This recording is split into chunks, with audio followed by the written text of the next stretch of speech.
El puño de Aurelia se estrelló contra mi estómago con tanta fuerza que perdí el aire.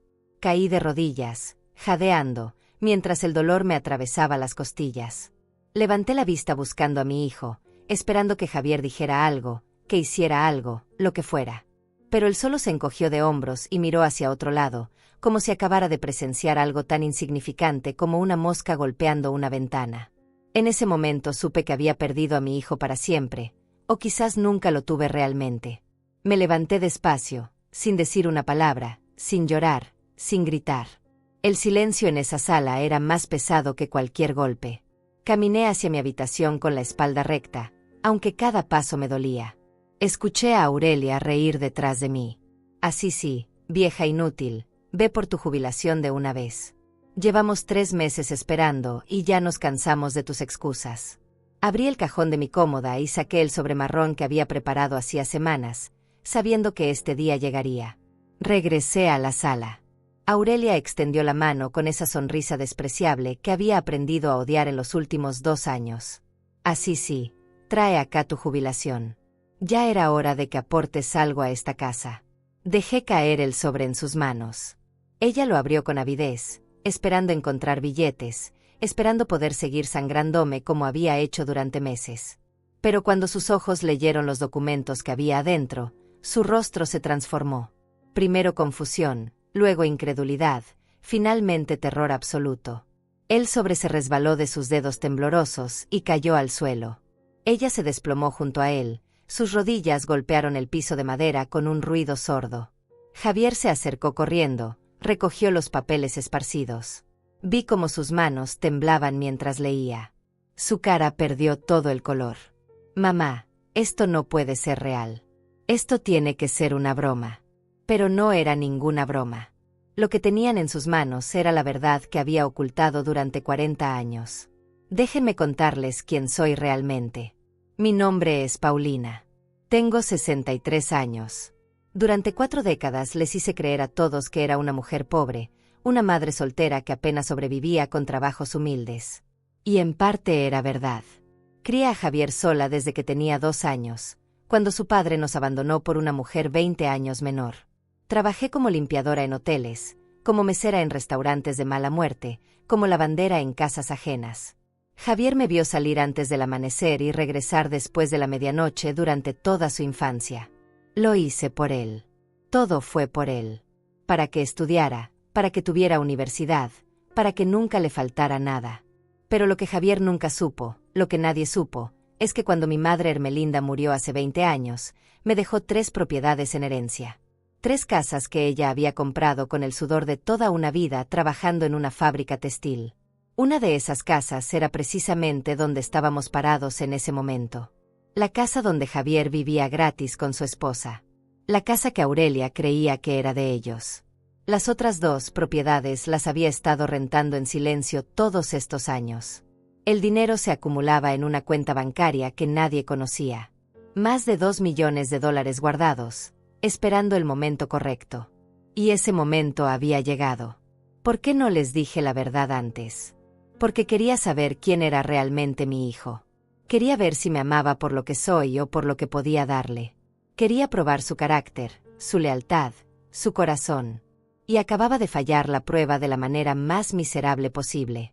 Javier conoció a Aurelia hace 3 años en una conferencia de negocios. Ella trabajaba como asistente administrativa, pero tenía ambiciones mucho más grandes que su salario. Vi cómo miraba a mi hijo. No lo miraba con amor. Lo miraba como un tiburón mira a un pez herido. Pero Javier estaba ciego, deslumbrado por su apariencia, por sus palabras dulces, por sus promesas vacías. Intenté advertirle. Hijo, esa mujer no te conviene. Hay algo en sus ojos que no me gusta. Pero él se enojó conmigo. Me acusó de ser una madre controladora, de no querer verlo feliz, de estar celosa. Se casaron 6 meses después. Yo no fui invitada a la boda. Después del matrimonio, las cosas cambiaron rápidamente. Aurelia convenció a Javier de que yo debería mudarme con ellos.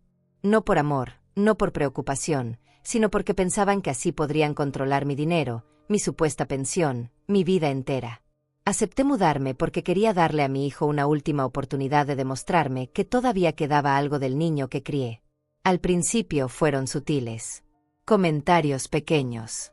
Paulina, ya no estás tan joven, deberías descansar más. Paulina, compraste el pan equivocado otra vez. Paulina, podrías limpiar mejor el baño.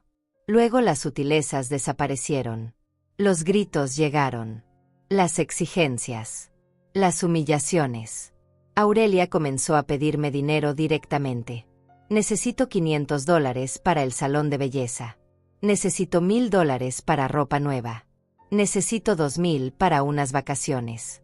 Y cuando le decía que no tenía, que apenas me alcanzaba, ella explotaba. Eres una mentirosa. Trabajaste toda tu vida. Tienes que tener ahorros. Tienes que tener pensión. Lo peor no era Aurelia. Lo peor era ver a mi hijo asentir, estar de acuerdo con ella, respaldar cada insulto, cada exigencia. El niño por el que sacrifiqué todo se había convertido en un extraño cruel que miraba para otro lado cuando su esposa me golpeaba. Sí, esto no era la primera vez. El puñetazo en el estómago era solo el más reciente. Había habido empujones, jalones de cabello, platos rotos cerca de mi cabeza. Y Javier siempre encontraba una excusa. Estaba estresada. Tú la provocaste. No fue para tanto. Cada justificación era una puñalada más profunda que cualquier golpe físico. Los documentos que acababan de leer eran notificaciones de desalojo. Tenían 30 días para abandonar mi casa. También había copias certificadas de los títulos de propiedad de las 3 casas, todos a mi nombre. Estados de cuenta bancarios mostrando los $2.400.000 que había acumulado. Y una carta de mi abogado Ramón explicando que cualquier intento de contactarme después del desalojo resultaría en una orden de restricción.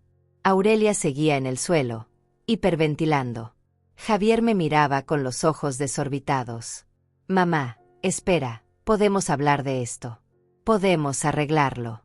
Pero ya no había nada que arreglar. El florero estaba roto. Y yo ya no tenía intención de juntar los pedazos. Subí a mi habitación por última vez. Tenía 2 maletas preparadas desde hacía una semana. Ropa, documentos, fotografías de mi madre, recuerdos de cuando Javier era pequeño y todavía me amaba. Bajé las escaleras arrastrando las maletas. Ellos seguían en la sala, paralizados, procesando el terremoto que acababa de destruir su mundo. Llegué a la puerta. Me detuve. Me di vuelta. Los miré una última vez. Quiero que sepan algo. No me arrepiento de haberte criado, Javier. No me arrepiento de los sacrificios. Pero sí me arrepiento de no haber visto antes quién eras realmente. Adiós. Cerré la puerta detrás de mí y no miré atrás. El taxi me llevó directamente al Hotel Emperador, un 5 estrellas en el centro de la ciudad. Cuando la recepcionista me vio llegar con mis maletas modestas y mi ropa sencilla, casi pude ver el juicio en sus ojos. Pero cuando deslicé mi tarjeta de crédito platino sobre el mostrador, su expresión cambió completamente. Necesito la suite ejecutiva por tiempo indefinido. Me instalé en la habitación del piso 18. Ventanas del piso al techo con vista a toda la ciudad. Cama king size con sábanas de seda. Baño de mármol con jacuzzi. Me senté en el borde de esa cama y por primera vez en 2 años, respiré sin sentir un nudo en el pecho. Esa noche no dormí. No por tristeza, sino porque mi mente trabajaba a toda velocidad planeando cada movimiento siguiente. Saqué mi laptop y comencé a hacer listas. Contactar a Ramón. Revisar contratos de renta. Verificar cuentas bancarias. Había esperado demasiado tiempo para actuar, pero ahora que había comenzado, no me detendría. Permítanme retroceder un poco. Necesitan entender cómo llegamos a ese punto. Como el niño dulce que leía cuentos conmigo cada noche se convirtió en el hombre que permitió que su esposa me golpeara. Todo comenzó 3 meses después de la boda. Javier y Aurelia vivían en un apartamento pequeño que apenas podían pagar. Yo vivía en mi propia casa, una de las propiedades que heredé, manteniéndome alejada para darles espacio. Pero entonces Aurelia quedó embarazada. O eso dijeron. Mamá, necesitamos ayuda. Aurelia está esperando un bebé y el apartamento es muy pequeño. ¿Podríamos mudarnos contigo temporalmente? Mi corazón de abuela saltó de emoción. Un nieto. Finalmente tendría un nieto. Dije que sí inmediatamente. Se mudaron con 3 maletas. A la semana ya habían tomado control de toda la casa. Aurelia reorganizó la cocina. Cambió los muebles de lugar. Pintó las paredes de un tono terrible de verde militar sin siquiera preguntarme. Cuando protesté, Javier dijo que estaba siendo difícil, que una mujer embarazada necesita sentirse cómoda. Pasaron 2 meses. Luego 3. Aurelia nunca mostró ningún síntoma de embarazo. No había náuseas matutinas, no había antojos, su vientre permanecía completamente plano. Comencé a sospechar. Un día, mientras ella estaba en la ducha, revisé su bolso. Encontré pastillas anticonceptivas. Un paquete completo, tomadas religiosamente. Nunca hubo ningún bebé.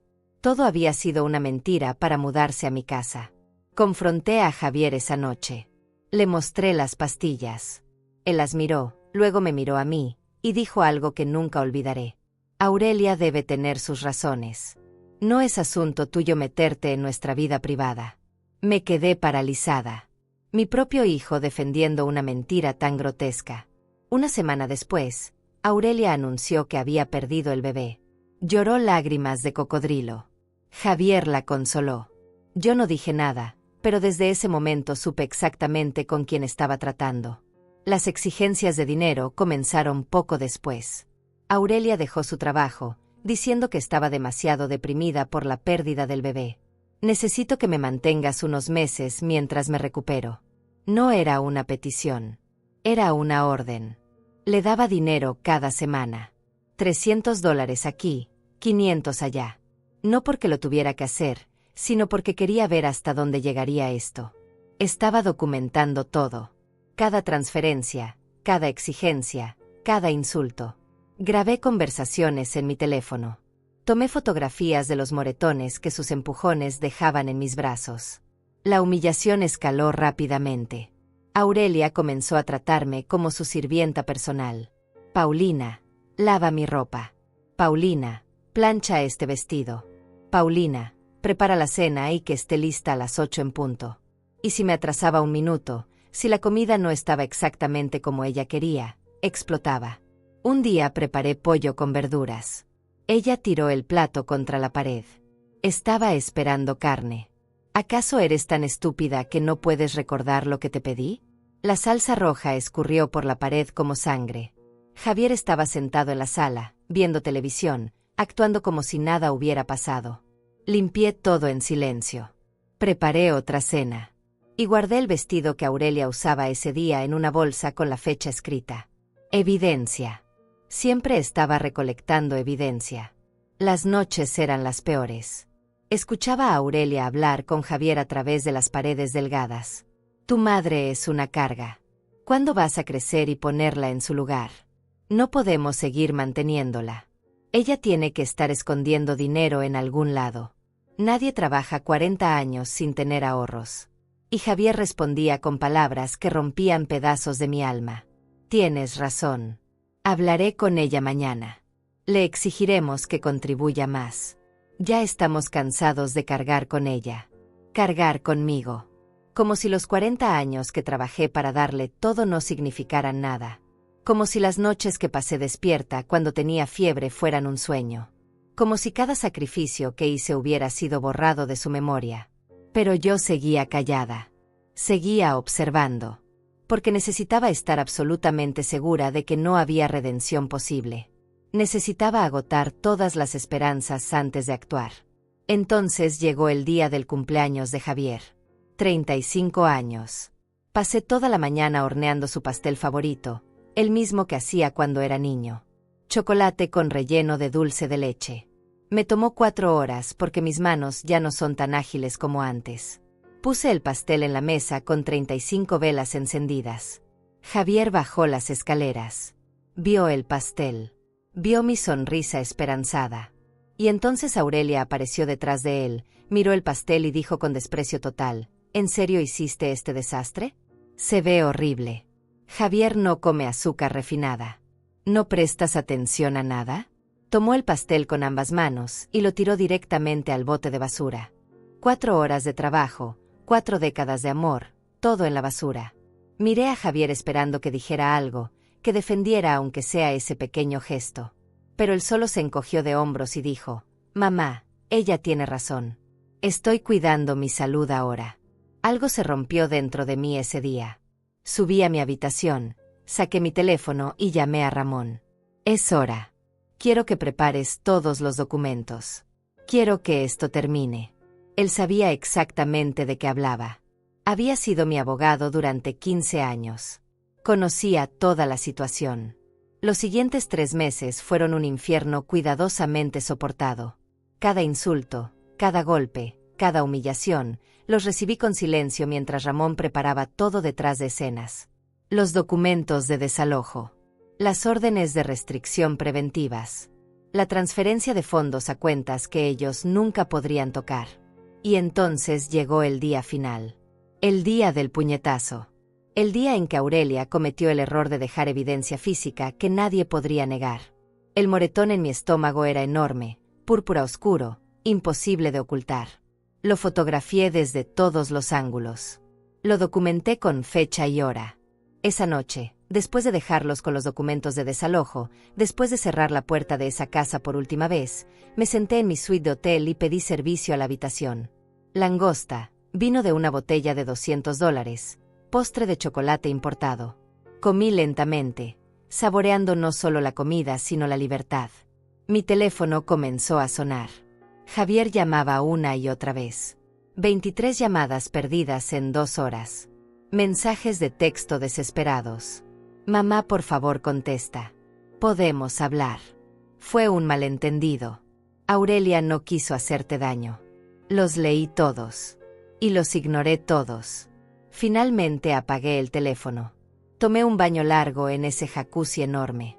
Y por primera vez en años, dormí profundamente sin pesadillas, sin miedo, sin ese peso constante de la traición aplastando mi pecho. A la mañana siguiente desperté con el sol entrando por esas ventanas enormes. Me estiré en esa cama gigante y sonreí. Hacía años que no sonreía al despertar. Pedí desayuno al cuarto. Huevos Benedict, jugo de naranja recién exprimido, café colombiano de altura, frutas frescas. La bandeja llegó en un carrito de plata con flores reales en un florero de cristal. Mientras comía, encendí mi teléfono. 57 llamadas perdidas. 83 mensajes de texto. Todos de Javier. Los mensajes comenzaban suplicantes y terminaban furiosos. «Mamá, por favor, necesitamos hablar. Esto es un error. No puedes hacernos esto. Somos tu familia». Luego cambiaban de tono. «Eres una egoísta. Nos mentiste toda la vida. Espera a que todos sepan qué clase de madre eres realmente». Bloqueé su número mientras mordía un trozo de melón dulce. Fue sorprendentemente fácil. Un botón, 2 segundos, y su voz desapareció de mi vida. A las 10 de la mañana tenía cita con Ramón en su oficina. Me vestí con cuidado. Un traje sastre color gris perla que había comprado años atrás, pero nunca me atreví a usar porque Aurelia se burlaba de cualquier cosa que me hiciera ver respetable. Zapatos de tacón bajo pero elegantes. Maquillaje discreto. Cuando me vi en el espejo, casi no me reconocí. Parecía una mujer de negocios exitosa. Parecía quien siempre debía haber sido. La oficina de Ramón estaba en el piso 20 de un edificio corporativo en el distrito financiero. Su secretaria me ofreció café. Él salió a recibirme personalmente con una sonrisa genuina. «Paulina, estás radiante. Finalmente diste el paso». Nos sentamos en su oficina privada. Ramón abrió una carpeta gruesa con todos los documentos que habíamos preparado durante meses. Los documentos de desalojo eran solo el principio. Ahora venía la parte deliciosa. Tengo las escrituras de las 3 propiedades aquí. La casa donde vivían Javier y Aurelia está valuada en $850,000. Las otras 2 propiedades, una en la zona residencial norte y otra cerca de la universidad, valen $600,000 y $700,000 respectivamente. Total, $2,150,000 en bienes raíces. Asentí. Quiero vender la casa donde ellos viven. No quiero volver a poner un pie ahí. Necesito que esa propiedad desaparezca de mi vida. Ramón tomó notas. Ya tengo 3 compradores potenciales interesados. El mercado está caliente ahora mismo. Podemos cerrar la venta en 45 días máximo. Pero primero necesitamos ejecutar el desalojo. ¿Cuánto tiempo tienen?, pregunté. 30 días, según la notificación. Pero conociendo a personas como Aurelia, probablemente intentarán quedarse más tiempo. Tendremos que involucrar a la policía para la ejecución del desalojo si no salen voluntariamente. Que así sea. No voy a negociar. No voy a ceder. Se acabó. Ramón sonrió con aprobación. Ahora, hablemos de las rentas que has estado recibiendo. Las otras 2 propiedades han generado ingresos consistentes durante 17 años. Según mis cálculos, después de impuestos y mantenimiento, has acumulado $2.400.000 en cuentas de inversión. La cifra me seguía pareciendo irreal incluso cuando la escuchaba en voz alta. $2.400.000. Más dinero del que mi madre jamás soñó tener. Más dinero del que yo necesitaría en lo que me quedaba de vida. ¿Y qué hay de protección legal?, pregunté. Si Javier intenta demandarme, reclamar algo, inventar alguna historia. Ramón negó con la cabeza. No tiene base legal para nada. Las propiedades están a tu nombre desde antes de que él fuera adulto. Los dineros son tuyos, ganados legalmente, con impuestos pagados. Él no tiene ningún derecho sobre nada. Y con la evidencia que has recopilado de abuso, si intenta algo, lo hundimos. Saqué mi teléfono y le mostré las fotografías. El moretón en mi estómago. Las marcas en mis brazos de cuando Aurelia me empujó contra una mesa. La grabación de audio donde ella me gritaba obscenidades. Los mensajes de texto donde Javier me exigía dinero. Ramón revisó todo con expresión cada vez más seria. Esto es oro legal, Paulina.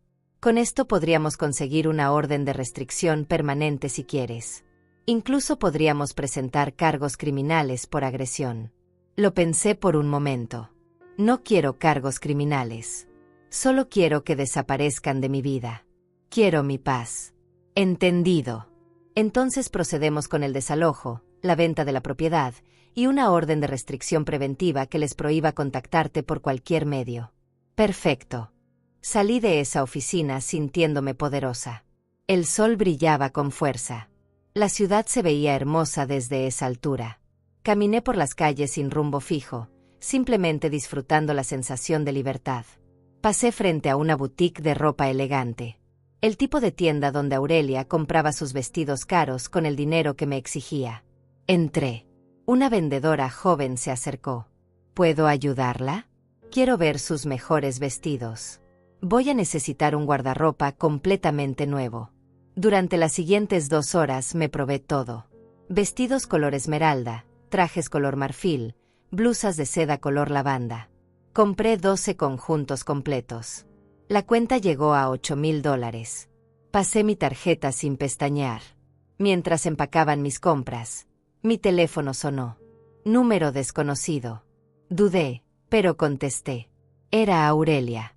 Había conseguido un teléfono prestado para llamarme. Su voz era pura histeria. Paulina, tienes que reconsiderar esto. No puedes dejarnos en la calle. Somos tu familia. Javier es tu hijo. ¿Cómo puedes ser tan cruel? Me reí. Realmente me reí. ¿Cruel? ¿Yo soy cruel? Aurelia, me golpeaste. Me trataste como basura durante 2 años. Me robaste, me humillaste, me hiciste sentir menos que nada. Y ahora vienes a hablarme de crueldad. Fue un error. Estaba estresada. No volverá a pasar. Por favor, podemos resolver esto como familia.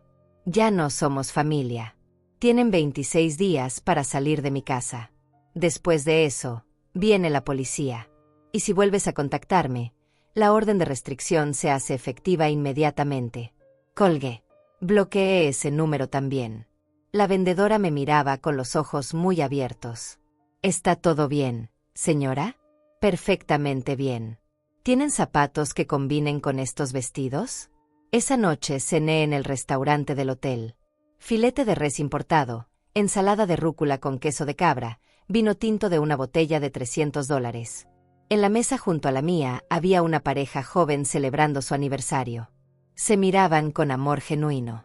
Me pregunté si Javier y yo alguna vez tuvimos eso, ese amor puro y simple. Recordé cuando tenía 5 años. Había aprendido a escribir su nombre en la escuela y llegó a casa tan emocionado. Mami, mira lo que puedo hacer. Escribió Javier en un papel con letras torcidas y enormes. Lo abracé tan fuerte. Guardé ese papel durante años en mi billetera.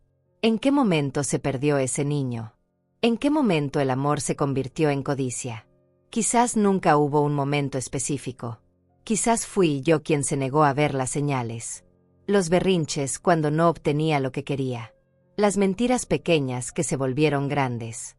La falta de empatía cuando otros sufrían. Ramón me había dicho algo una vez. No puedes obligar a alguien a amarte, Paulina. Ni siquiera cuando ese alguien es tu hijo. A veces la única opción que te queda es amarte a ti misma lo suficiente como para alejarte. Al tercer día en el hotel, decidí buscar un lugar permanente. No quería seguir en habitaciones temporales. Quería un hogar. Mi propio hogar donde nadie pudiera golpearme, insultarme o hacerme sentir menos. Contacté a Oscar, un agente inmobiliario que Ramón recomendó. Nos encontramos en una cafetería elegante. Le expliqué lo que buscaba. Algo moderno, seguro, con buena luz natural. Un lugar donde pudiera empezar de nuevo. Tengo exactamente lo que necesitas. Un penthouse en la Torre Nueva cerca del Parque Central. 2 habitaciones, 2 baños, terraza privada con vista panorámica. Está amueblado, listo para mudarte mañana mismo. Fuimos a verlo esa misma tarde. El elevador subió hasta el piso 30. Las puertas se abrieron directamente al apartamento. Pisos de madera clara, ventanas enormes, cocina equipada con electrodomésticos de acero inoxidable. La terraza tenía plantas, muebles cómodos y una vista que te quitaba el aliento. Lo quiero, dije sin dudarlo. Oscar parpadeó sorprendido. ¿No quieres ver otras opciones? ¿Negociar el precio? No. Este es perfecto. ¿Cuánto?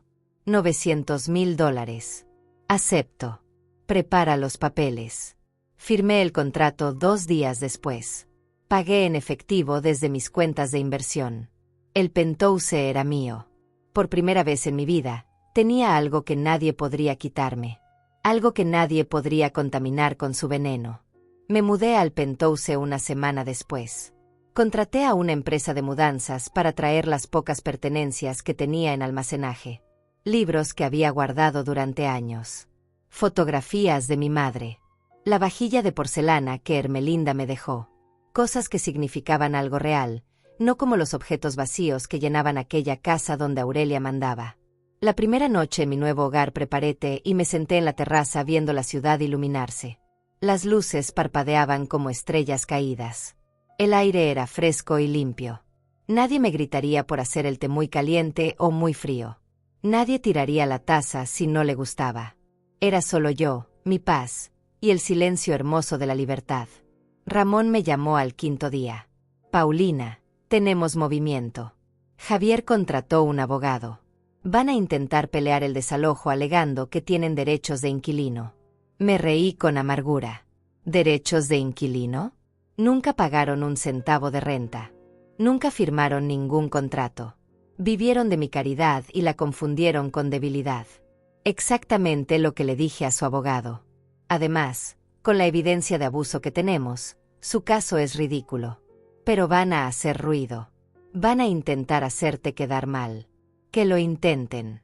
Tengo pruebas. Tengo la verdad. ¿Qué tienen ellos? ¿Mentiras y manipulación? Ramón hizo una pausa. También hay algo más. Aurelia está embarazada. De verdad esta vez. 3 meses. Van a usar eso para generar lástima, para hacer que parezcas una abuela cruel echando a una mujer embarazada. Sentí algo retorcerse en mi estómago. Un bebé. Un nieto real esta vez. Por un segundo, solo un segundo, dudé. Pero entonces recordé el puñetazo. Recordé las mentiras. Recordé que ya habían usado un embarazo falso para manipularme antes. No me importa. Si ese bebé existe, que Dios lo proteja porque va a necesitarlo con esos padres. Pero yo no voy a sacrificarme otra vez. No voy a dejar que me destruyan por un niño que ni siquiera ha nacido. Bien. Solo quería que estuvieras preparada. La audiencia de desalojo es en 12 días. Los días siguientes fueron extrañamente tranquilos. Establecí una rutina. Despertaba temprano, hacía yoga en la terraza, desayunaba mientras leía el periódico. Luego caminaba por el parque, visitaba museos, almorzaba en restaurantes nuevos. Hacía todas las cosas que nunca pude hacer cuando cada minuto de mi vida estaba dedicado a sobrevivir o a servir a ingratos. Una tarde estaba en una galería de arte cuando mi teléfono sonó. Otro número desconocido. Esta vez era Javier llamando desde el teléfono de un amigo. Mamá, por favor escúchame. Aurelia está embarazada de verdad. Tenemos los ultrasonidos.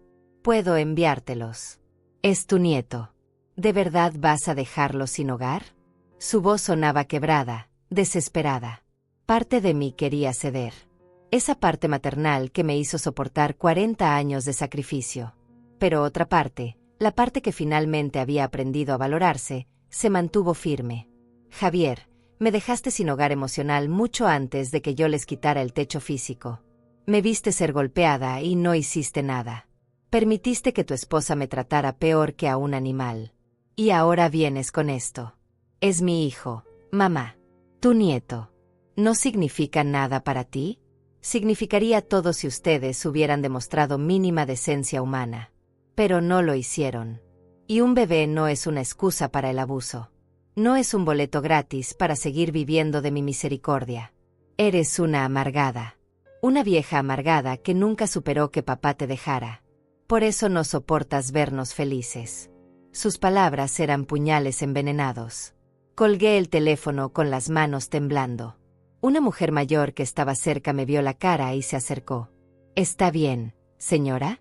Negué con la cabeza. No, pero voy a estarlo. Esa noche no pude dormir. Las palabras de Javier daban vueltas en mi cabeza. ¿Era verdad? ¿Era yo una amargada tomando venganza por heridas viejas? Me levanté, fui a la sala, saqué las fotografías de los moretones. Escuché las grabaciones de los insultos. Vi los videos que había tomado secretamente de Aurelia tirando comida, rompiendo cosas, gritándome. No, no era amargura. Era justicia. Era amor propio. Era la decisión de una mujer que finalmente entendió que no puede salvarse incendiándose para mantener calientes a otros. La audiencia de desalojo llegó más rápido de lo que esperaba. Me vestí con uno de mis trajes nuevos, color gris piedra, elegante pero sobrio. Ramón me recogió en su auto. Vamos a ganar esto, Paulina. No hay duda. La sala del juzgado era pequeña y fría. Javier y Aurelia ya estaban allí con su abogado, un hombre joven de traje negro que parecía recién salido de la universidad. Aurelia tenía puesto un vestido color crema, holgado, con una mano sobre su vientre en pose protectora. Javier me miró con ojos llenos de resentimiento. El juez entró. Todos nos pusimos de pie. Era una mujer de unos 50 años con expresión seria y cansada. Se sentó, revisó los documentos, y comenzó. Esto es un caso de desalojo presentado por la señora Paulina contra su hijo Javier y su nuera Aurelia. Señora Paulina, ¿puede explicar las bases de su solicitud? Ramón se levantó y presentó todo meticulosamente. Los títulos de propiedad mostrando que la casa era mía. La ausencia total de cualquier contrato de renta. La falta de pago por parte de los demandados. Las notificaciones apropiadas de desalojo entregadas con 30 días de anticipación. Luego vino el turno del abogado de Javier. Su argumento era predecible.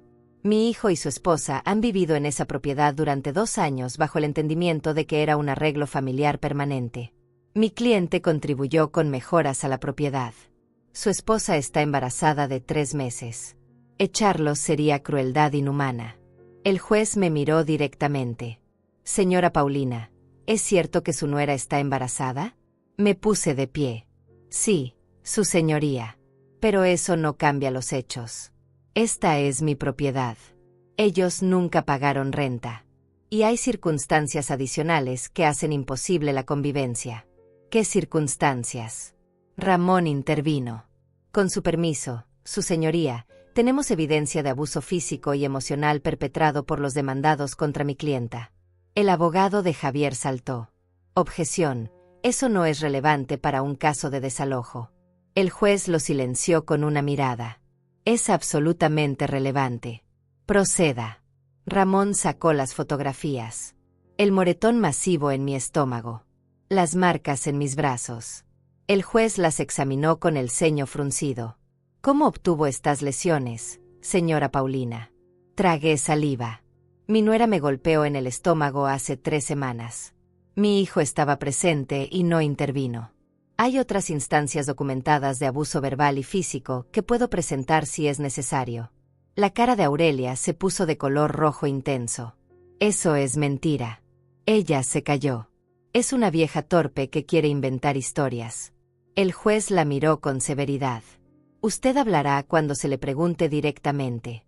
¿Tiene testigos de esta supuesta caída, señora Paulina? No, su señoría. Pero tengo grabaciones de audio de otras instancias de abuso verbal. Ramón reprodujo una de las grabaciones. La voz de Aurelia llenó la sala, venenosa y clara. Eres una inútil. Una carga. Nadie te quiere aquí. Deberías morirte y dejarnos tu dinero en paz. El silencio que siguió fue aplastante. Vi cómo el juez apretaba la mandíbula. Vi cómo Javier miraba al suelo. Vi cómo el abogado joven tragaba saliva nerviosamente. El juez cerró la carpeta con un golpe seco. He escuchado suficiente. Esta es una situación clara. La propiedad pertenece a la señora Paulina. Los demandados no tienen contrato de renta. No han pagado ninguna forma de compensación. Y hay evidencia sustancial de un ambiente abusivo. Pero mi esposa está embarazada, interrumpió Javier desesperado. ¿A dónde se supone que vayamos? El juez lo miró sin compasión. Eso debió considerarlo antes de abusar de la generosidad de su madre. El desalojo es aprobado. Tienen 15 días para desocupar la propiedad. Si no lo hacen voluntariamente, la policía ejecutará la orden. Caso cerrado. El martillo bajó con un sonido final. Salí de esa sala con la cabeza en alto. Aurelia me gritó obscenidades desde atrás. Javier sollozaba. Su abogado intentaba calmarlos. Pero yo seguí caminando, un pie delante del otro, hacia la luz del sol que entraba por las puertas del juzgado. Ramón me apretó el hombro. Lo hiciste bien. Esto se acabó. Pero yo sabía que no había terminado. Conocía a Aurelia. Conocía su naturaleza vengativa. Esto era solo el principio de la guerra. Los 15 días pasaron en un silencio tenso. Ramón me mantenía informada. Javier y Aurelia seguían en la casa, pero habían comenzado a empacar. Pensé que finalmente habían aceptado la realidad. Qué ingenua fui. El día 14 recibí una llamada de mi banco. Señora Paulina, hemos detectado varios intentos de acceso no autorizado a su cuenta. Alguien intentó transferir fondos usando información personal antigua. ¿Cuánto intentaron sacar? Pregunté con el corazón acelerado. $500,000. Pero nuestro sistema de seguridad lo bloqueó. ¿Reconoce estos intentos? Por supuesto que no los reconocía. Pero sabía exactamente quién estaba detrás. Cambié todas mis contraseñas esa misma tarde. Aumenté la seguridad en cada cuenta. Aurelia no solo quería quedarse con mi casa. Quería quedarse con todo. El día 15 llegó. La fecha límite. A las 9 de la mañana, Ramón y yo nos presentamos en la casa con 2 oficiales de policía y un cerrajero. Toqué el timbre. Nadie respondió. Toqué de nuevo. Silencio. Uno de los oficiales golpeó la puerta con fuerza. Policía. Abran la puerta o procederemos a entrar. Después de 5 minutos, el cerrajero cambió las cerraduras. La puerta se abrió. Entramos. La casa estaba destrozada. Completamente destrozada. Las paredes tenían agujeros. Alguien había derramado pintura negra sobre los pisos de madera. Los gabinetes de la cocina estaban arrancados. Las ventanas rotas. El olor a orina era insoportable. Habían orinado sobre las alfombras, sobre el sofá, sobre todo. Ramón documentaba todo con su teléfono. Esto es vandalismo criminal, Paulina. Podemos presentar cargos. Caminé por los escombros de lo que alguna vez fue la casa de mi madre. La casa donde crecí. La casa que Ermelinda limpió y cuidó durante 50 años. Y ellos la habían destruido por pura malicia. En la pared de la sala, escrito con pintura roja, había un mensaje: vieja bruja, ojalá te mueras sola. Algo frío se instaló en mi pecho. No era tristeza. No era enojo. Era determinación pura y helada. Quieren guerra. Tendrán guerra. Contraté una empresa de restauración esa misma tarde. El estimado de reparaciones era $120,000. Ramón inmediatamente preparó una demanda civil contra Javier y Aurelia por daños a la propiedad. Pero yo tenía otros planes también. 3 días después tenía cita con Óscar en una inmobiliaria de lujo en el centro comercial más exclusivo de la ciudad. Quería ver opciones de inversión para mi cuarta propiedad. Había ganado tanto dinero con las rentas que podía permitirme expandir mi portafolio. La inmobiliaria ocupaba todo un piso del centro comercial. Vidrios elegantes, muebles modernos, fotografías de mansiones increíbles en las paredes. Óscar me esperaba en la recepción con una sonrisa. Paulina, qué gusto verte. Tengo varias opciones excelentes para mostrarte. Nos sentamos en su oficina privada. Comenzó a mostrarme portafolios. Un departamento de lujo cerca de la playa. Una casa en las montañas. Un edificio completo de apartamentos que generaba rentas masivas. Estaba revisando los números cuando escuché una voz familiar afuera de la oficina. Una voz que me heló la sangre. Necesito hablar con el gerente. Es urgente. Era Aurelia. Me asomé discretamente por la ventana de vidrio de la oficina. Ella estaba en el área de recepción, vestida con ropa barata, el cabello sin lavar, la cara demacrada. Javier estaba detrás de ella, luciendo igual de destruido. La recepcionista les hablaba con tono profesional pero frío. Lo siento, necesitan hacer una cita. No podemos atenderlos sin cita previa. Aurelia alzó la voz. Estamos buscando un lugar para rentar. Mi esposa está embarazada. Necesitamos algo ahora. ¿Cuál es su presupuesto mensual? Podemos pagar hasta $800 mensuales. La recepcionista ni siquiera intentó ocultar su desdén. Esta es una inmobiliaria de propiedades de lujo. Nuestras rentas más económicas comienzan en $3,500 mensuales. No tenemos nada en su rango de precio. Aurelia se puso roja. ¿Me estás diciendo que no pueden ayudarnos solo porque no somos ricos? Les estoy diciendo que estén en el lugar equivocado. Hay otras agencias que manejan propiedades más accesibles. Fue entonces cuando Aurelia me vio a través del vidrio. Sus ojos se agrandaron. Luego se estrecharon con puro odio. Señaló hacia mí como una bruja lanzando una maldición. Miren, ahí está. La vieja miserable que nos dejó en la calle. Mientras ella está aquí comprando propiedades de lujo, nosotros no tenemos dónde dormir. Toda la oficina volteó a verme. Óscar me miró confundido. ¿La conoces? Es mi nuera. ¿O lo era?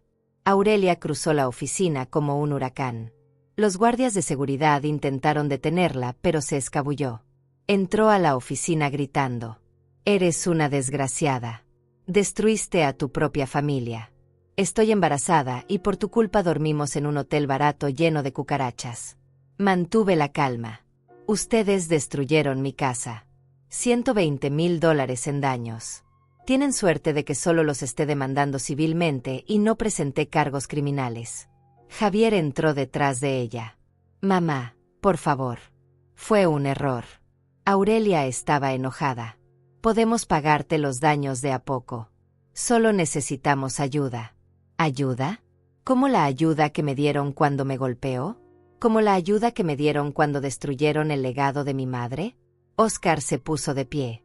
Creo que deberían irse. Ahora. Aurelia se volvió hacia él. ¿Sabe usted qué clase de persona es ella? Abandonó a su propio hijo. Su nieto va a nacer sin hogar por su culpa. Saqué mi teléfono con calma. Abrí la carpeta de evidencia. Se la mostré a Óscar. Estas son las fotografías de cómo dejaron mi propiedad. Esto es vandalismo criminal. Óscar miró las imágenes con horror creciente. Dios mío. Luego reproduje la grabación de audio. La voz de Aurelia llenó la oficina. Eres una inútil. Una carga. Deberías morirte y dejarnos tu dinero en paz. El color desapareció de la cara de Aurelia. Eso es ilegal. No puedes grabar sin permiso. En este estado sí puedo. Es completamente legal grabar conversaciones en tu propia casa cuando hay sospecha de abuso. Ramón se aseguró de eso. Javier intentó agarrarme del brazo. Mamá, basta. Ya ganaste. ¿No es suficiente? ¿Necesitas humillarnos públicamente también? Me solté de su agarre. Ustedes se humillaron solos. Yo solo estoy mostrando la verdad. Para entonces, había una multitud reunida afuera de la oficina. Clientes, empleados, gente curiosa. Todos miraban. Todos escuchaban. Aurelia se dio cuenta y su cara se contorsionó de vergüenza y rabia. Esto no se va a quedar así, siseó. Voy a contar nuestra historia. Voy a hacer que todos sepan qué clase de monstruo eres. Adelante, respondí tranquilamente. Cuenta tu versión. Yo tengo pruebas. ¿Tú qué tienes? ¿Mentiras? Los guardias de seguridad finalmente llegaron y escoltaron a Javier y Aurelia fuera de la oficina. Ella gritaba todo el camino. Van a saber la verdad. Van a saber que eres una abusadora. Van a saber. Cuando se fueron, el silencio era absoluto. Todos me miraban. Esperé el juicio, la condena, las miradas de desaprobación. Pero en lugar de eso, Óscar puso una mano en mi hombro. Lo siento mucho, Paulina. Nadie merece ser tratado así. Una mujer mayor que había presenciado todo se acercó. Señora, hizo lo correcto. Yo soporté abusos de mi familia durante años. Ojalá hubiera tenido su valentía. Otras personas asintieron. Comenzaron a murmurar palabras de apoyo. Por primera vez, no me sentí como la villana de la historia. Me sentí vindicada. Esa noche, mientras cenaba sola en mi penthouse, reflexioné sobre el encuentro. Aurelia había dicho que iba a contar su versión de la historia. Sabía que cumpliría esa amenaza. Pero yo estaba preparada. 2 días después, Ramón me llamó. Paulina, tenemos un problema. Aurelia creó una página en redes sociales. Está contando una versión completamente distorsionada de los eventos. Dice que eres una madre abusiva que la golpeaba a ella. Que robaste la casa de Javier. Que los dejaste en la calle por venganza. ¿Cuántos seguidores tiene? 10.000 en 2 días. La historia se está volviendo viral. Hay gente donando dinero para ayudarlos. Ella está jugando la carta de víctima embarazada perfectamente. Sonreí. Entonces es hora de jugar mi carta. Contraté a una empresa de relaciones públicas esa misma tarde. Les di todas mis pruebas. Las fotografías. Las grabaciones. Los videos del vandalismo. Los documentos legales.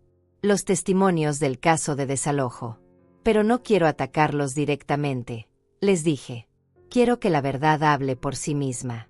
Quiero un video corto, profesional, donde yo cuente mi historia con calma y dignidad. Y al final, que la gente vea las pruebas. El equipo trabajó durante 3 días. Me filmaron en mi penthouse, con la ciudad de fondo, vestida con elegancia simple. Hablé directamente a la cámara. Sin drama. Sin lágrimas. Solo la verdad. Me llamo Paulina. Soy madre de un hijo al que crié sola durante 40 años. Trabajé turnos dobles para darle educación. Sacrifiqué todo por él. Cuando se casó, abrí mi casa a su esposa. Durante 2 años soporté abuso físico y emocional.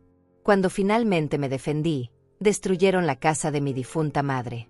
Esta es mi verdad. Estas son mis pruebas. Juzguen ustedes mismos.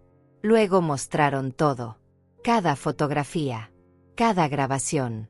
Cada documento. El video duraba 12 minutos. Lo subimos a todas las plataformas con un título simple: La verdad detrás del abuso familiar. El video explotó.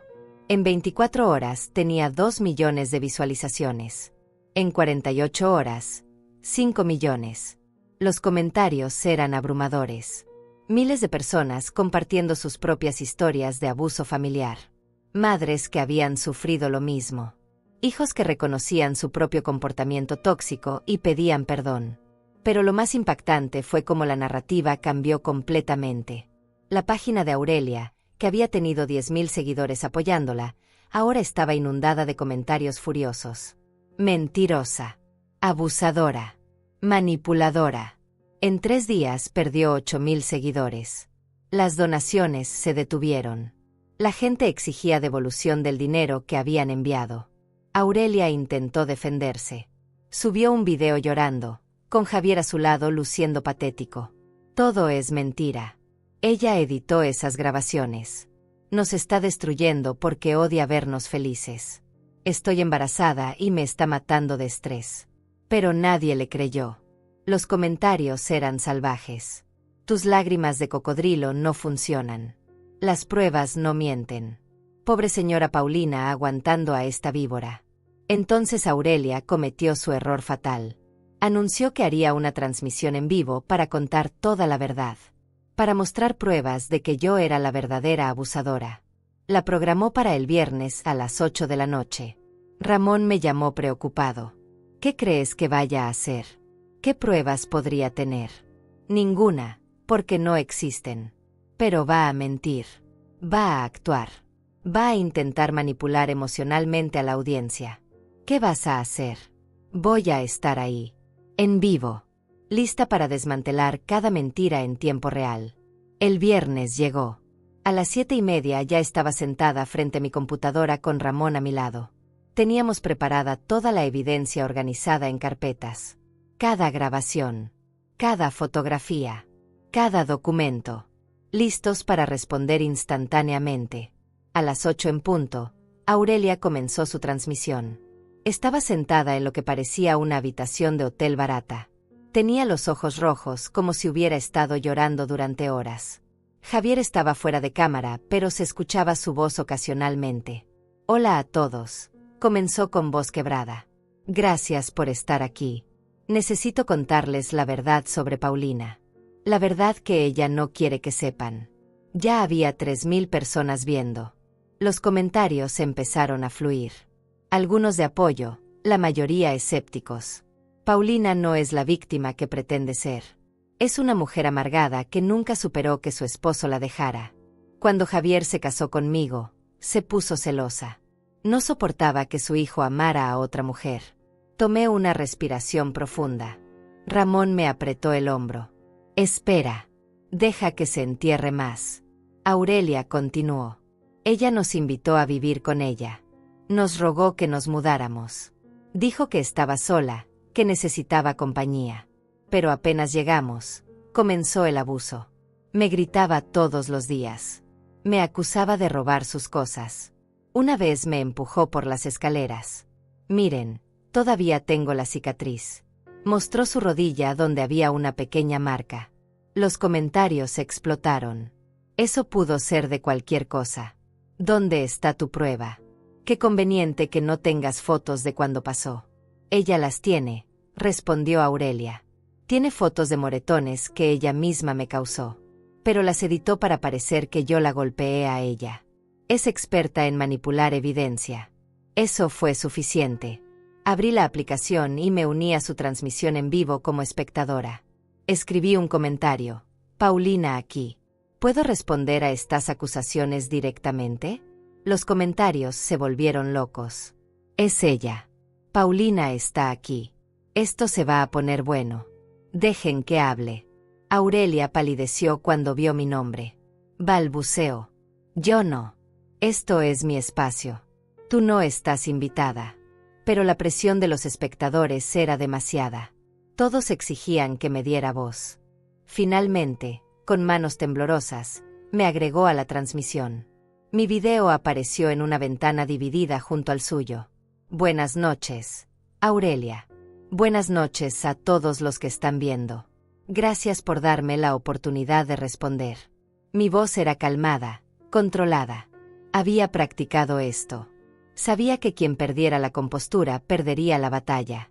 Aurelia, dijiste que te empujé por las escaleras. ¿En qué fecha fue eso? Ella vaciló. Fue hace como 1 año. No recuerdo la fecha exacta. Interesante, porque la casa donde vivían solo tiene un piso. No hay escaleras. ¿Cómo pude empujarte por algo que no existe? Los comentarios explotaron con risas y emojis de calavera. Aurelia se puso roja. Me confundí. Fue en otro lugar. En el centro comercial. ¿Hay testigos? ¿Reportes policiales? ¿Cámaras de seguridad? Yo estaba asustada. No reporté nada. Compartí mi pantalla. Mostré el plano arquitectónico de la casa certificado por el municipio. Claramente mostraba que era una construcción de un solo nivel. Como pueden ver, no hay escaleras. Primer dato verificable. Falso. Aurelia intentó recuperarse. Está bien, me equivoqué en ese detalle. Pero el abuso fue real. Los gritos fueron reales. Tienes razón. Los gritos fueron reales. Reproduje una de las grabaciones. La voz de Aurelia llenó la transmisión. Eres una inútil. Deberías morirte. Esta es tu voz, ¿verdad? Eso está sacado de contexto, gritó Aurelia. Tú me habías provocado. Me habías insultado primero. Reproduje la grabación completa. Mostraba claramente que yo no había dicho nada provocativo. Solo había preguntado si quería pollo o pescado para la cena. Y ella explotó en ese torrente de odio. La audiencia ahora era de 10.000 personas. Los comentarios eran implacables contra Aurelia. Mentirosa. Quedaste expuesta. ¡Qué vergüenza! Javier apareció en cámara, intentando defenderla. Mi madre está editando esto. Está manipulando los archivos. Ramón intervino, apareciendo junto a mí en la pantalla. Soy el abogado de la señora Paulina. Estos archivos de audio fueron autenticados por expertos forenses. Tienen sellos de tiempo digitales que no pueden ser alterados. ¿Ustedes tienen alguna evidencia forense de sus afirmaciones? Silencio. Continué. Dijiste que te invité a vivir conmigo. Eso también es falso. Ustedes llegaron diciendo que Aurelia estaba embarazada y necesitaban ayuda temporal. Aquí están los mensajes de texto. Mostré los mensajes donde Javier rogaba por un lugar. 3 meses máximo. Mamá. Te lo prometo. Aurelia estaba llorando ahora, pero ya no eran lágrimas convincentes. Eran lágrimas de alguien que sabía que había perdido. El chat está siendo horrible conmigo. Están atacándome. Estoy embarazada. Esto es malo para mi bebé. Hablemos del bebé, dije con firmeza. Dijiste que estabas embarazada antes para manipularme y mudarte a mi casa. Resultó ser mentira. Ahora dices que estás embarazada otra vez. ¿Tienes pruebas médicas? ¿Documentos de un doctor con fecha? Ella no respondió. Javier intentó desviar. Eso es invasivo. No tenemos que probarte nada. No me tienen que probar nada a mí. Pero están pidiendo dinero público. Están jugando la carta de víctimas. Si van a usar un embarazo para generar lástima, deberían poder verificarlo. La transmisión tenía ahora 15.000 espectadores. Alguien en los comentarios escribió: acabo de revisar la página de donaciones. Han recaudado $12.000 en 2 semanas. Si el embarazo es falso, eso es fraude. Aurelia vio el comentario y entró en pánico. Apagó la transmisión abruptamente. Pero era demasiado tarde. Todo había sido grabado, clipado, compartido. Para la mañana siguiente, el video de nuestro enfrentamiento tenía 3 millones de vistas. Los titulares en blogs de chismes decían: mujer abusiva expuesta en vivo por su suegra. Mentiras desmanteladas en tiempo real. Justicia servida. La página de donaciones fue cerrada por la plataforma por posible fraude. Aurelia y Javier fueron tendencia en redes por todas las razones equivocadas. Sus nombres se volvieron sinónimo de abusadores, mentirosos, manipuladores. Ramón me llamó al día siguiente. Paulina, hay consecuencias reales de esto. El jefe de Javier vio los videos. Lo despidieron esta mañana. Dijeron que no pueden tener empleados con ese tipo de controversia. Sentí un pequeño pinchazo de culpa. Pero solo pequeño. Javier había cavado su propia tumba. Yo solo le había dado la pala. Las consecuencias del enfrentamiento en vivo fueron devastadoras para ellos. En una semana, Javier había perdido su trabajo. Aurelia perdió los pocos amigos que tenía. Sus familias, que antes los apoyaban ciegamente, comenzaron a distanciarse después de ver las pruebas. La madre de Aurelia me llamó 3 días después del enfrentamiento. Señora Paulina, soy Matilde. No nos conocemos, pero soy la mamá de Aurelia. Necesito hablar con usted. Su voz temblaba. Esperé que viniera a atacarme, a defender a su hija. Pero en lugar de eso dijo algo que jamás esperé. Quiero pedirle perdón. Vi los videos. Vi las grabaciones. No sabía que mi hija era capaz de eso. La crié mejor. O al menos eso creía. Me sorprendió su honestidad. No tiene que disculparse por ella. Cada persona es responsable de sus propias acciones. Matilde suspiró pesadamente. Siempre fue manipuladora desde niña. Pero pensé que había cambiado. Me mintió sobre el primer embarazo también. Me pidió dinero diciendo que necesitaba cosas para el bebé. Le di $5,000. Ahora sé que nunca hubo bebé. ¿Y ahora? ¿Cree que está realmente embarazada esta vez? Otro silencio. No lo sé. Ya no sé qué creer. Pero quiero que sepa que no todos en su familia somos así. Y si necesita testificar en corte sobre su carácter, lo haré. Esa conversación me dejó pensando. Incluso su propia madre la había abandonado. Aurelia había quemado todos sus puentes. No por mí, sino por sus propias decisiones. Ramón avanzaba con la demanda civil por daños a la propiedad. La casa había sido restaurada completamente.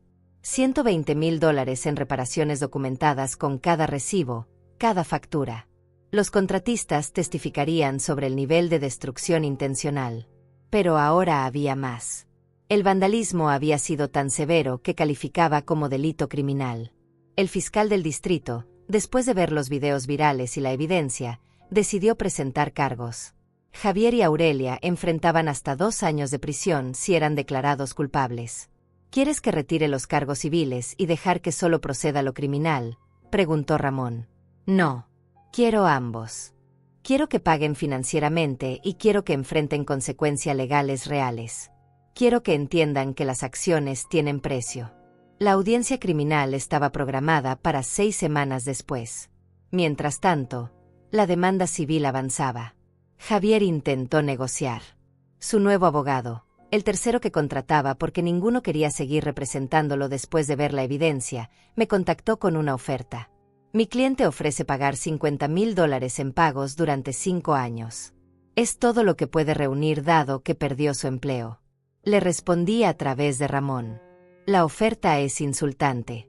Los daños son de $120,000. Quiero el monto completo más intereses más honorarios legales. Total, $160,000. No tienen ese dinero. Entonces declárense en bancarrota. Embarguen sus salarios futuros. No me importa cómo lo consigan. Pero van a pagar cada centavo. El abogado intentó jugar la carta emocional. Señora Paulina, su nuera está embarazada. ¿Realmente quiere poner esa presión financiera sobre su futuro nieto? Si ese bebé existe, espero que lo usen como motivación para ser mejores personas. Pero no voy a sacrificar justicia por un embarazo que todavía no han probado médicamente. 2 semanas antes del juicio, Aurelia finalmente presentó documentos médicos. Estaba embarazada. 12 semanas. Era real esta vez. Sentía algo complicado en mi pecho. Alegría por el bebé inocente. Tristeza por el mundo al que nacería.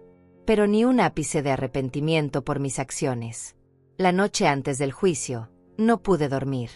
Me paré en mi terraza viendo la ciudad. Las luces brillaban como siempre. La vida continuaba como siempre. Pero mi mundo había cambiado completamente. Pensé en ese bebé. Mi nieto. Un niño que nacería en 6 meses en un ambiente tóxico, con padres financieramente arruinados, emocionalmente destruidos. Parte de mí quería ceder. Quería perdonar todo, ayudarlos, darle al bebé una oportunidad. Pero entonces recordé el puño de Aurelia estrellándose contra mi estómago. Recordé a Javier encogiéndose de hombros. Recordé años de humillación. Y supe que ceder sería traicionarme a mí misma otra vez. Llamé a Ramón esa noche. Si gano mañana, quiero establecer un fondo fiduciario para el bebé. $50,000 que solo podrá acceder cuando cumpla 18 años. Para educación, para su futuro. Pero Javier y Aurelia no pueden tocarlo nunca. Ramón se quedó callado un momento. Eres más generosa de lo que ellos merecen. No es para ellos. Es para un niño inocente que no pidió nacer en este desastre. El día del juicio llegó. Me vestí con un traje color plata, elegante y poderoso. Llegué al juzgado con Ramón. La sala estaba llena. Algunos reporteros habían conseguido permisos para cubrir el caso dado lo viral que se había vuelto. Javier y Aurelia llegaron tarde, luciendo destrozados. Ella tenía un pequeño abultamiento visible ahora. Llevaba ropa holgada color beige, claramente intentando verse vulnerable. Javier había perdido peso, tenía ojeras profundas, parecía 20 años más viejo. El juez, un hombre de 60 años con expresión severa, llamó al orden. Este es el caso civil de Paulina contra Javier y Aurelia por daños a propiedad. ¿Están ambas partes listas? Ramón presentó la evidencia metódicamente. Fotografías del antes y después. Recibos de reparación. Testimonio de los contratistas. Valuación profesional de los daños. Todo documentado perfectamente. El abogado de Javier intentó argumentar que los daños fueron accidentales, resultado de frustración emocional, no malicia intencional. El juez lo miró con incredulidad.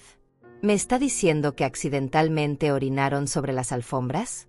¿Accidentalmente escribieron amenazas con pintura en las paredes? Mi cliente estaba emocionalmente perturbado. Su madre lo había abandonado cruelmente. El juez volteó hacia mí. Señora Paulina, ¿tiene algo que decir? Me puse de pie. Su señoría, tengo 63 años. Pasé 40 de esos años criando a mi hijo sola. Lo amé incondicionalmente. Pero amor no significa aceptar abuso. Lo que hice fue protegerme. Establecer límites. Exigir respeto básico. Si eso es crueldad, entonces acepto el título. Ramón reprodujo las grabaciones de audio otra vez. Mostró las fotografías de mis moretones. Presentó el testimonio de Matilde, la madre de Aurelia, quien confirmó el patrón de manipulación de su hija. Cuando terminó, el juez ni siquiera se tomó un receso para deliberar. Fallo a favor de la demandante. Los demandados pagarán $160,000 en daños, intereses y costos legales. El pago debe completarse en 3 años con un plan de pagos mensuales de $4,450. Si fallan en algún pago, el monto completo restante vence inmediatamente y procederá el embargo de salarios. Aurelia comenzó a sollozar. Javier puso su cabeza entre sus manos. Pero yo sentí paz. Finalmente, después de tanto tiempo, había justicia real. Salí del juzgado con la cabeza en alto. Los reporteros me rodearon con preguntas. ¿Cómo se siente? ¿No tiene remordimiento dado que está embarazada? ¿Qué mensaje tiene para otras personas en situaciones similares? Me detuve. Miré directamente a las cámaras. Mi mensaje es simple. Amor propio no es egoísmo. Establecer límites no es crueldad. Nadie, ni siquiera familia, tiene derecho de abusar de ti. Y nunca es tarde para defender tu dignidad. El video de esa declaración se volvió viral también. Millones de vistas. Miles de comentarios de personas agradeciendo por las palabras. Mujeres mayores especialmente, diciendo que les había dado valor para enfrentar sus propias situaciones de abuso familiar. Esa noche, Ramón y yo celebramos con una cena tranquila en un restaurante elegante. Brindamos con vino tinto caro. Por la justicia. Por la verdad. Por empezar de nuevo. Pero mientras brindábamos, Ramón me dio una noticia más. El juicio criminal es en 2 semanas. El fiscal cree que conseguirá condena. Probablemente libertad condicional dado que es primera ofensa, pero quedará en sus antecedentes permanentemente. ¿Y si Aurelia tiene al bebé mientras está en libertad condicional? Entonces tendrá que cumplir con todas las condiciones mientras es madre. Quizás eso la haga reflexionar sobre sus decisiones. O quizás no. Pero ya no es tu responsabilidad salvarla. Tenía razón. Ya no era mi responsabilidad salvar a nadie excepto a mí misma. El juicio criminal fue diferente. Más serio. Más pesado. No se trataba de dinero, sino de libertad. El fiscal asignado era una mujer joven llamada Petra, eficiente y directa. Se reunió conmigo una semana antes para repasar mi testimonio. Los tenemos, señora Paulina. La evidencia es abrumadora. Fotografías forenses, valuaciones profesionales, intención clara de destrucción. Van a ser declarados culpables. La única pregunta es la sentencia. ¿Qué tan severa puede ser? Hasta 2 años de prisión cada uno. Pero siendo primera ofensa y dado el embarazo de ella, probablemente recibirán libertad condicional, servicio comunitario y antecedentes criminales permanentes. Los antecedentes permanentes significaban que cualquier trabajo futuro vería sus crímenes. Cualquier verificación de antecedentes mostraría la verdad. Vivirían con las consecuencias de sus acciones para siempre. El día del juicio, la sala estaba aún más llena que antes. El caso había captado atención nacional. Mujeres mayores de todo el país me habían escrito cartas de apoyo. Una se había vuelto viral, de una señora de 70 años que decía: Paulina me dio el valor para denunciar a mi hijo por fraude financiero. Gracias por mostrarnos que nunca es tarde para defendernos. Javier y Aurelia entraron con cadenas en los tobillos. No estaban arrestados aún, pero el protocolo de la corte criminal era más estricto. Aurelia lloraba antes de que el juicio siquiera comenzara. Su vientre era más prominente ahora, imposible de ignorar. El nuevo juez era una mujer, gracias a Dios. La jueza Agustina había visto casos de violencia doméstica durante 30 años. Tenía reputación de ser justa, pero severa con abusadores. Petra presentó el caso con precisión quirúrgica. Los mismos videos, las mismas fotografías, pero ahora con análisis forense adicional. Un experto testificó que la destrucción había sido deliberada y sistemática. No fue un arrebato de ira. Pasaron horas destruyendo meticulosamente cada habitación. El abogado defensor intentó el mismo argumento de perturbación emocional. La jueza Agustina lo interrumpió. Consejero, perturbación emocional podría explicar romper un plato. No explica arrancar gabinetes, orinar sobre alfombras y escribir amenazas de muerte en paredes. Sigamos adelante. Me llamaron al estrado. Juré decir la verdad. Petra me guió a través de mi testimonio. Cuéntenos con sus propias palabras qué encontró cuando regresó a la propiedad. Describí todo. El olor. Los agujeros en las paredes. La pintura derramada. Las obscenidades escritas. El mensaje deseándome la muerte. Mi voz se quebró cuando describí ver la casa de mi madre profanada así. ¿Qué sintió en ese momento?, preguntó Petra suavemente. Sentí que habían matado los últimos recuerdos hermosos que me quedaban. Mi madre limpió esa casa durante 50 años con sus manos. La amó. La cuidó. Y ellos la destruyeron porque querían lastimarme de la forma más profunda posible. El abogado defensor me interrogó. ¿No es cierto que usted provocó esta reacción al echarlos cruelmente de su hogar?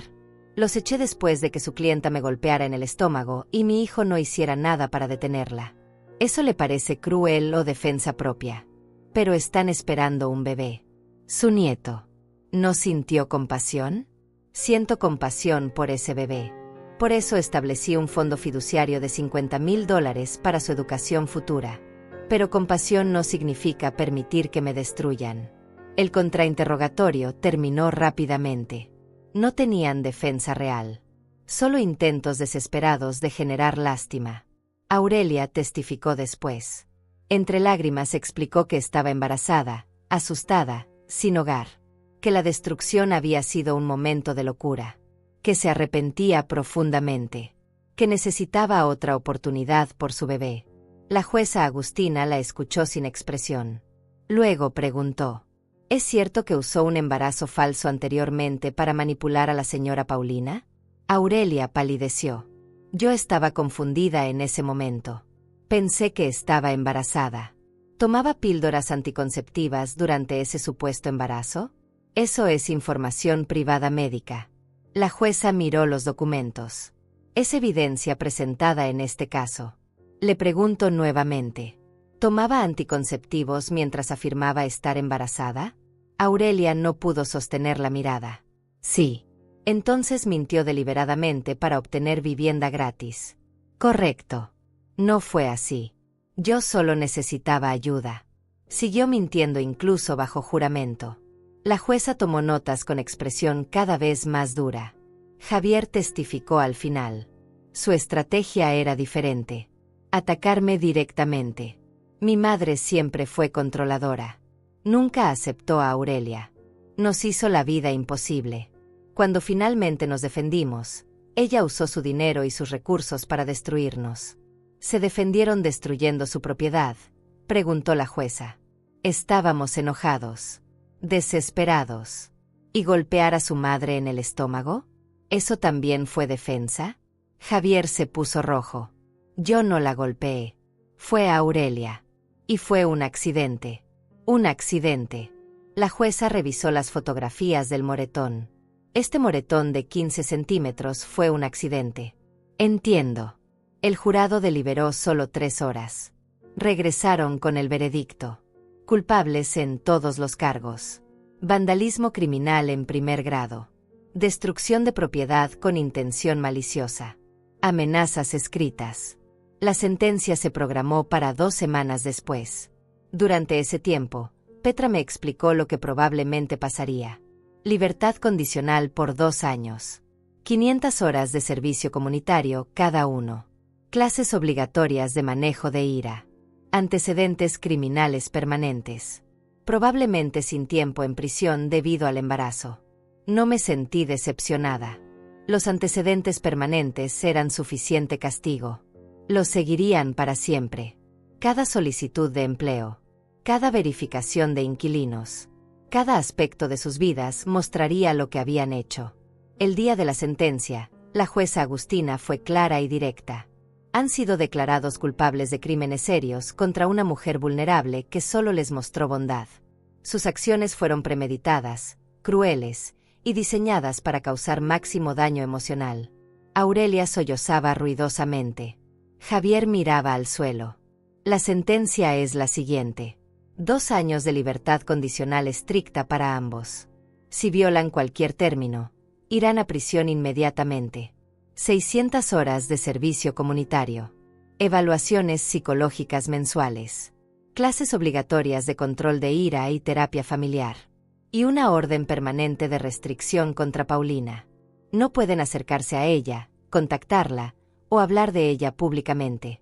Si lo hacen, prisión inmediata. Además, continuó la jueza, están obligados a pagar la sentencia civil de $160,000. Si fallan en un solo pago, la libertad condicional se revoca. ¿Entienden los términos? Ambos asintieron miserablemente. Antes de cerrar, quiero decir algo. Miró directamente a Javier. Tuvo una madre que sacrificó todo por usted. Una madre que trabajó hasta destruir su salud para darle oportunidades. Y usted respondió con crueldad, codicia y violencia. Espero que algún día, cuando cargue a su propio hijo, entienda la magnitud de lo que destruyó. Luego miró a Aurelia. Y usted eligió manipulación sobre honestidad, violencia sobre comunicación, destrucción sobre construcción.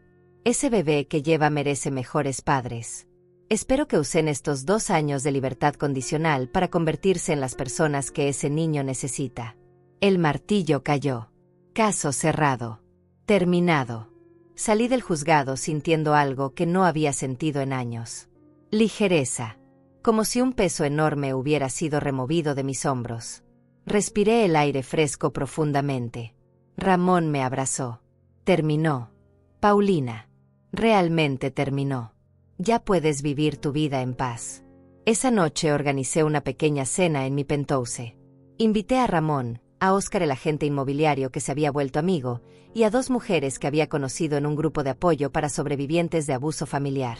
Brindamos por los finales. Por los nuevos comienzos. Por la justicia. Por la libertad. Una de las mujeres, una señora de 50 años llamada Hermelinda como mi madre, me preguntó, ¿qué vas a hacer ahora? Sonreí. Voy a vivir. Realmente vivir. Por primera vez en décadas, voy a hacer cosas solo porque me hacen feliz. Voy a viajar. Voy a tomar clases de pintura. Voy a leer libros que siempre quise leer. Voy a existir sin miedo. ¿Y tu nieto? Preguntó. ¿Qué pasa cuando nazca? Suspiré. El fondo fiduciario estará ahí esperándolo cuando cumpla 18.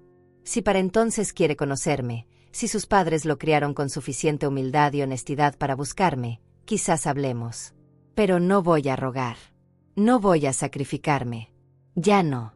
Esa noche, después de que todos se fueron, me paré en mi terraza mirando las estrellas. Pensé en mi madre Hermelinda. En todo lo que ella soportó.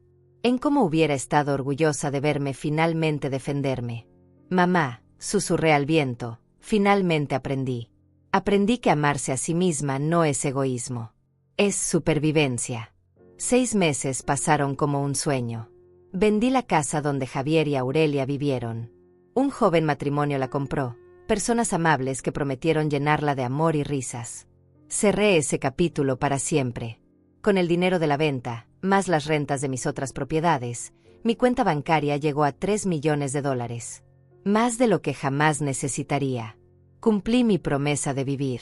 Tomé clases de pintura en acuarela. Descubrí que tenía talento para los paisajes. Viajé a España, el país de mis ancestros. Caminé por Barcelona, comí en mercados locales, me senté en cafés viendo pasar la vida sin prisa. Conocí gente nueva. Personas genuinas que me valoraban por quien soy, no por lo que podía darles. Me uní a un club de lectura donde discutíamos novelas cada martes. Hice amigas de mi edad que compartían historias similares de familias complicadas. Una tarde de mayo, mientras pintaba en mi terraza, recibí un mensaje de texto de un número desconocido. Era una foto. Un bebé recién nacido envuelto en una manta color menta. El mensaje decía simplemente: Gabriel. Nació esta mañana. Pesa 3 kilos. Está sano. Mi nieto. Gabel. Miré esa foto durante largo tiempo. Era hermoso. Inocente. Perfecto. Sentí algo moverse en mi pecho. No arrepentimiento, sino esperanza. Esperanza de que ese bebé rompiera el ciclo. Esperanza de que Javier y Aurelia usaran esta segunda oportunidad para ser mejores. No respondí el mensaje. No era el momento. Quizás en 18 años, cuando Gabriel fuera adulto, pudiera conocerlo. Pero por ahora, mi regalo para él era el fondo fiduciario y la distancia. A veces el mejor regalo es no contaminar una vida nueva con toxicidad vieja. Ramón me visitaba regularmente. Javier y Aurelia estaban cumpliendo con los pagos mensuales. $4,450 cada mes, religiosamente. Habían conseguido trabajos humildes. Javier en un almacén, Aurelia en un call center. Vivían en un apartamento pequeño, criando a Gabriel con los recursos limitados que tenían. Parte de mí se preguntaba si el sufrimiento les había enseñado algo. Si finalmente entendían el valor del sacrificio, de la humildad, de trabajar duro por lo que tienes. Pero no era mi trabajo saberlo. Ya no era mi responsabilidad arreglarlos. Una noche, el grupo de apoyo me pidió que hablara sobre mi experiencia. Había 30 mujeres en esa sala, todas con historias de abuso familiar. Todas buscando valor para actuar. Me paré frente a ellas y hablé desde el corazón. Durante 40 años creí que ser buena madre significaba sacrificarlo todo. Significaba aguantar cualquier cosa. Significaba poner a mi hijo antes que a mí misma siempre, sin excepción. Pero estaba equivocada. Las mujeres me escuchaban con atención absoluta. Algunas lloraban. La verdad es esta. No puedes amar a otros si te destruyes en el proceso. No puedes criar hijos sanos si normalizas el abuso. No puedes ser fuerte para tu familia si te permiten quebrarte completamente. El amor verdadero requiere límites. Requiere respeto mutuo. Requiere que ambas partes valoren la relación. Una mujer levantó la mano. Pero, ¿y si son familia? ¿No debemos perdonar siempre a la familia? Familia no es una excusa para abuso. La sangre no te da derecho a destruir a alguien. Y perdonar no significa olvidar ni permitir que continúe el daño. Puedes perdonar desde la distancia. Puedes desear que les vaya bien sin sacrificarte en el altar de su redención. Otra mujer preguntó: ¿no sientes culpa? ¿No te duele estar separada de tu nieto? Me duele, admití. Hay noches donde miro esa foto de Gabriel y lloro. Pero luego recuerdo el puñetazo. Recuerdo la humillación. Recuerdo años de desprecia. Y sé que elegí correctamente. Mi paz mental vale más que una relación basada en mi autodestrucción. Cuando terminé de hablar, todas se pusieron de pie y aplaudieron. Varias se acercaron después con lágrimas en los ojos, diciendo que les había dado el valor que necesitaban para actuar. Esa noche entendí que mi historia no era solo mía. Era de todas las mujeres que habían sido enseñadas que el sacrificio infinito era virtud. Era de todas las madres que confundieron amor con servidumbre. Era de todas las que finalmente dijeron basta. Un año después del juicio, me encontré con Matilde en un supermercado. La madre de Aurelia. Nos reconocimos inmediatamente. Hubo un momento incómodo de silencio. Señora Paulina, comenzó ella nerviosamente. Solo quiero que sepa que tiene razón en todo. Aurelia está en terapia ahora. Javier también. Están tratando de ser mejores por Gabriel.